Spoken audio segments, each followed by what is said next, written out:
The Olympic year will not only showcase talent from able-bodied athletes, but will also present an opportunity to witness some amazing performances from athletes living with disabilities.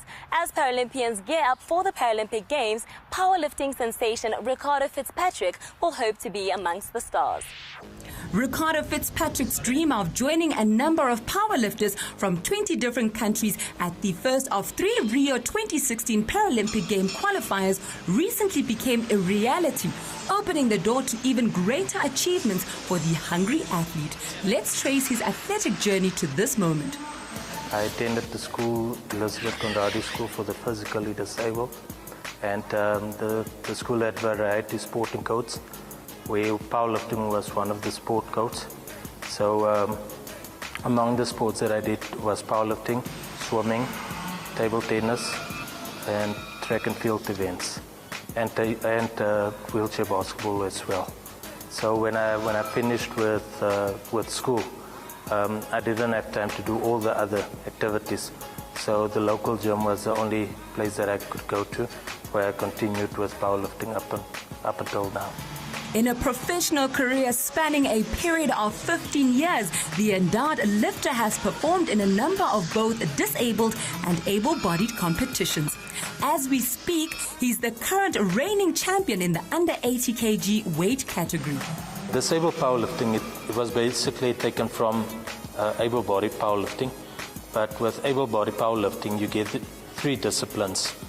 You get the squat, you get the bench press, and then you get the deadlift. For the disabled, they can't do the squat and the deadlift. So what happened with IPC powerlifting, they formulated it for the disabled to do the bench press alone. But in this case, for the able bodies who are doing bench press, they have a shorter bench where they can use their leg drive to perform the lift.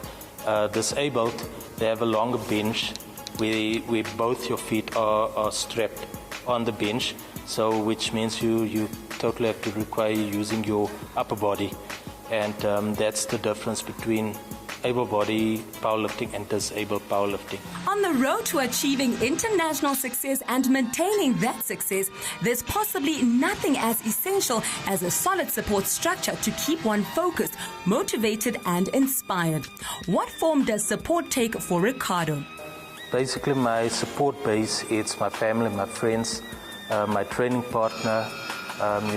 We motivate each other whenever we're in the gym. And I mean, whenever you train with someone, it keeps you motivated. It gives you that energy to perform better and to go further. So it's most definitely my family and friends, and training partner that's given me mostly my support. I was lifting weights for a while, just generally trying to get some muscle on my body. That's about all I was doing. I had incorporated some bench presses, some squats and deadlifts into my workout though. But it's only when I met up with Ricardo and a couple of the other guys from the powerlifting fraternity that informed me that I probably would do well if I took part in powerlifting. So that's how we met up, and I must say he received me very well. Made me feel very welcome into the team. Actually, the first comp that we took part in was at this actual gym. Okay, some of the machines were shifted around, but that's where it took part. I do have a full-time job working, so that's basically 8 hours taken away from me. So it's all about balance. So after my working hours, then I come to the gym, put in a few hours, and then I have to spend time with the family as well. So you have to balance out where you can. And for me, whenever I put in my training, I put in double the effort, to make it up. My hopes and dreams for him are to get him to relax his determination a little bit, because I feel as if it might consume him if he's not too careful. So I have to distract him every now and then, because all he's focused on right now is getting the numbers up, getting the numbers up, getting the numbers up. I mean, I did that for some time back.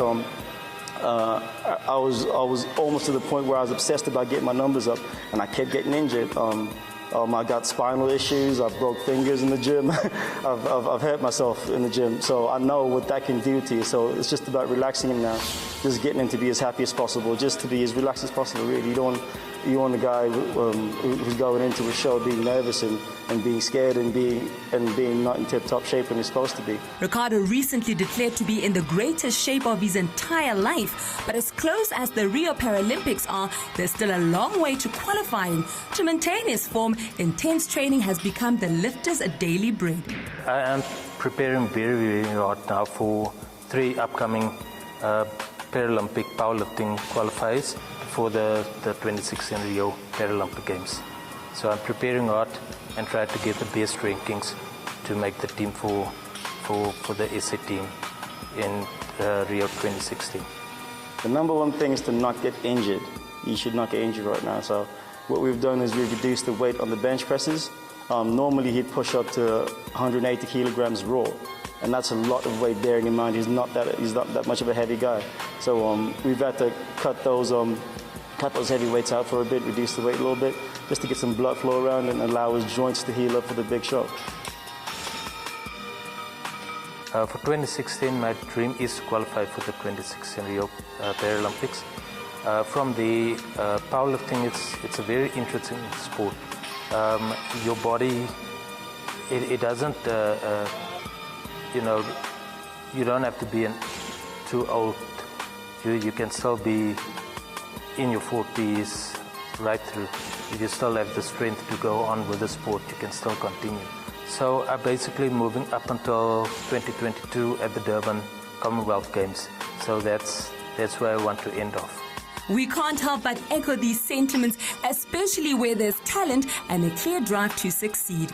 We hope Ricardo will be one of the powerlifters raising our multicolored flag up high at the Rio Paralympics. Now that right there is a face of passion. Let's go for a quick break. More exciting stories when we return.